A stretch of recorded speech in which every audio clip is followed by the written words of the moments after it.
안녕하세요, 빌리온입니다. 오늘은 7가지 부의 불변의 법칙에 나오는 7가지 법칙에 대해 하나씩 알아보겠습니다. 평범한 직장인이 어떻게 하면 충분한 부를 쌓고 안정적인 노후 생활을 즐길 수 있을지에 대한 이야기인데요. 영상으로는 간략하게 알아볼 테니 자세한 내용은 책을 통해 보시면 될 것 같습니다. 가장 먼저 우리가 해야 할 일은 최소한의 무기인 비상자금을 모으라는 것입니다. 크게 생각하되 작게 시작하라는 말과 시작이 반이다 라는 말처럼 일단 시작을 하는 것이 중요한데요. 첫 시작은 100만원 정도의 비교적 작은 돈이라도 여유자금을 만드는 것이 중요하다고 합니다.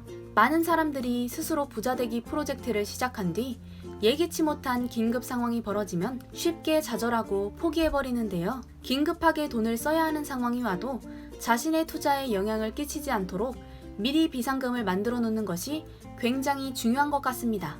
두 번째는 부자 되기를 막는 가장 강력한 적인 빚을 먼저 갚으라는 것입니다. 자동차 할부금, 학자금 대출, 신용카드 대금, 그리고 주택담보대출만 없으면 아주 빠르게 돈을 모을 수 있다고 저자는 말하는데요. 여러 가지 대출이 있다면 가장 작은 금액의 빚부터 먼저 갚아나가라고 말합니다. 그래야 단기간에 성취감을 얻고 더욱 탄력받아 빠르게 부에 이를 수 있기 때문입니다.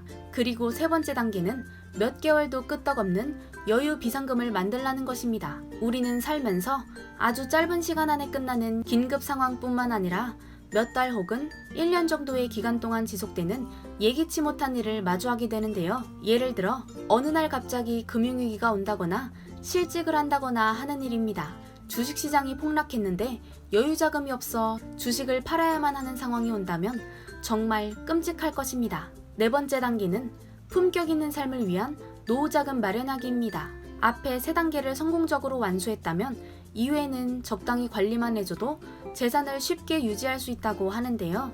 그래서 중요한 것이 하루라도 빨리 온 힘을 다해 절약하고 대출금을 갚는 것이라고 저자는 말합니다. 다섯 번째는 자녀의 학자금에 관한 내용인데요. 저자는 가장 먼저 학위는 절대 부를 보장해주지 않는다고 말합니다. 자녀의 학자금을 모으기에 앞서 왜 그들을 대학에 보내려고 하는지에 대한 정립부터 해야 합니다. 대학만 간다고 해서 모든 문제가 해결되고 부자가 되는 것이 아니기 때문에 대학 학위에 대한 지나친 환상을 버려야 한다고 저자는 말합니다. 꼭 필요하다면 장학금을 받거나 자녀가 스스로 아르바이트를 해서 번 돈으로 학비를 내는 것을 추천하고 있습니다.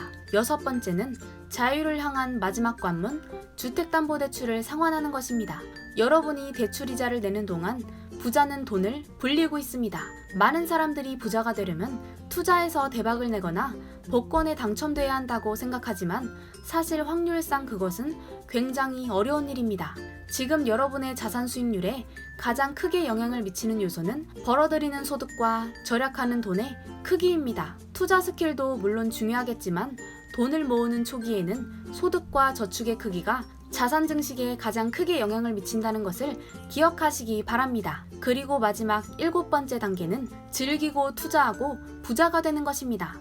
최대한 소비를 줄여서 열심히 빚을 갚았다면 이제 마음 편히 투자하고 베푸는 삶을 사시면 됩니다. 부자가 되기 위해서는 돈을 불리는 것만큼이나 소비를 줄이는 것이 굉장히 중요합니다. 여유자금을 만들고 나도 모르게 사라지고 있는 대출이자를 줄여야 마음 편한 투자를 할 수 있기 때문입니다. 혹시 여러분도 너무 투자에만 집중하고 있다면 불필요한 소비와 대출이자를 어떻게 하면 하루빨리 줄일 수 있을지에 대해 조금 더 관심을 기울여 보시면 좋을 것 같습니다. 7가지 부의 법칙, 자신과의 힘겨운 싸움이 되겠지만 우리 모두 시작이라도 해보면 어떨까요? 다음 시간에는 레이 달리오의 금융위기 템플릿을 리뷰해보겠습니다. 빌리온이었습니다.